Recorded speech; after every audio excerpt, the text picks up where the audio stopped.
Quando surgiu o primeiro Papa da Igreja Católica? Foi no tempo de Cristo ou séculos depois? Foi no tempo do Imperador Constantino? Ou seria na Idade Média?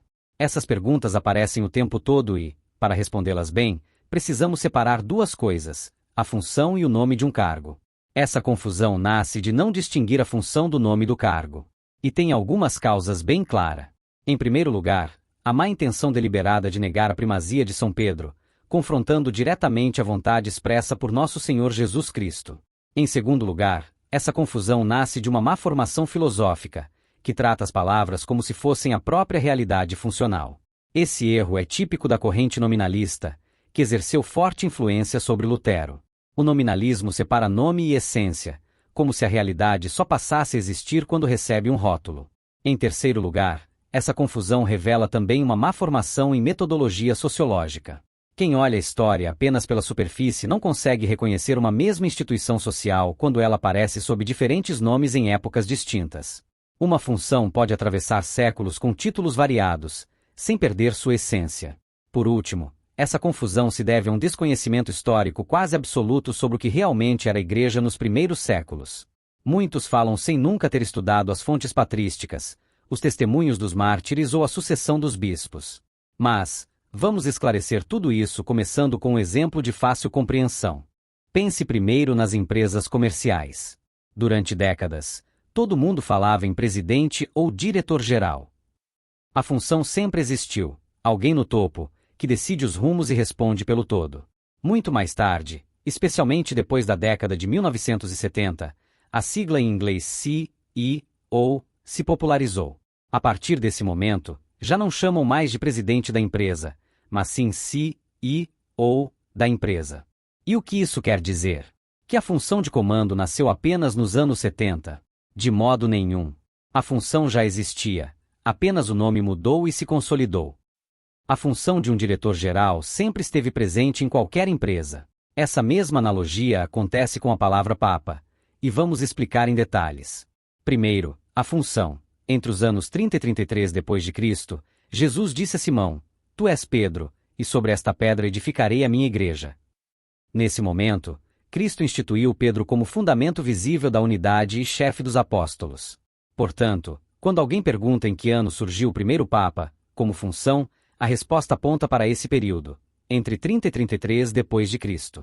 Além disso, os Atos dos Apóstolos mostram Pedro em ação. Ele orienta a escolha de Matias, proclama o Evangelho em Pentecostes, defende a fé diante do Sinédrio e toma a palavra no Concílio de Jerusalém. Desse modo, a liderança aparece antes de qualquer título. Depois, Pedro atua em Antioquia e, finalmente, em Roma. Por fim, ele dá a vida por Cristo entre 64 e 67, durante a perseguição de Nero. A partir daí, seus sucessores continuam a mesma missão. Logo, a função do primeiro Papa se exerce desde os anos 30. Historicamente, se enraiza em Roma com a sucessão episcopal. Agora, o nome. Papa vem do grego papas, que significa pai. Nos primeiros séculos, cristãos usavam essa palavra como título respeitoso também para outros bispos. Por volta do ano 250, São Cipriano de Cartago chama o bispo de Roma, São Cornélio, de Papa. Em Alexandria, a tradição registra que o bispo Heraclas também recebia esse tratamento. Portanto, o nome não era exclusivo. Entretanto, com o tempo, o uso foi se afunilando no Ocidente. O Concílio de Nicéia, em 325, não legisla sobre o termo, mas a prática e os documentos mostram o título circulando. A Igreja, porém, reconhecia cada vez mais que o bispo de Roma carregava uma responsabilidade singular, ligada diretamente a Pedro. Por isso, a palavra Papa começou a se identificar de maneira estável com o bispo de Roma. A virada jurídica veio séculos depois. Em 1075, São Gregório VII promulgou o Dictatus Papae. Entre outros pontos, esse documento afirma, de forma clara, que o título Papa pertence somente ao bispo de Roma. A partir daí, a exclusividade ficou definida. Em outras palavras, a função vem desde Pedro, mas o nome Papa tornou-se exclusivo apenas no século XI. No final do século I, por volta do ano 96, Clemente de Roma escreve aos Coríntios e intervém com autoridade para restaurar a unidade, sinal de que a sé de Roma já era referência. No século II, Santo Irineu de Leão, em torno do ano 180, registra a lista de sucessores de Pedro até o seu tempo, mostrando a continuidade do episcopado romano. No início do século IV, Eusébio de Cesareia reúne e organiza essas memórias na história eclesiástica.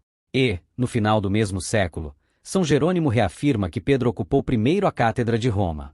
Assim, a linha documental antiga aponta, ao mesmo tempo, para a origem da função nos anos 30 e para a continuidade visível em Roma. Então, em que ano surgiu o primeiro Papa? Como função, ele surge entre os anos 30 e 33, quando Cristo confia a Pedro o primado.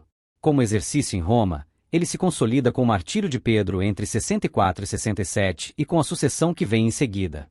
Como nome exclusivo, Papa se fixa em 1075, com Dictatus Papae de São Gregório VII.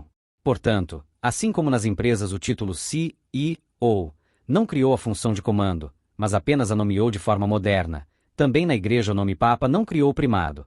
Ele apenas reconheceu e nomeou uma função que começou com Pedro. Por isso, Pedro não recebeu o título de Papa, mas exerceu de fato o papado como bispo de Roma. A sucessão ininterrupta desde o primeiro século até hoje comprova que o papado não nasceu com Constantino nem surgiu apenas na Idade Média. Sua origem está em Cristo, que o instituiu nos Evangelhos, e sua solidez repousa sobre Pedro, o apóstolo escolhido para ser a pedra e a quem o Senhor confiou as chaves do reino dos céus.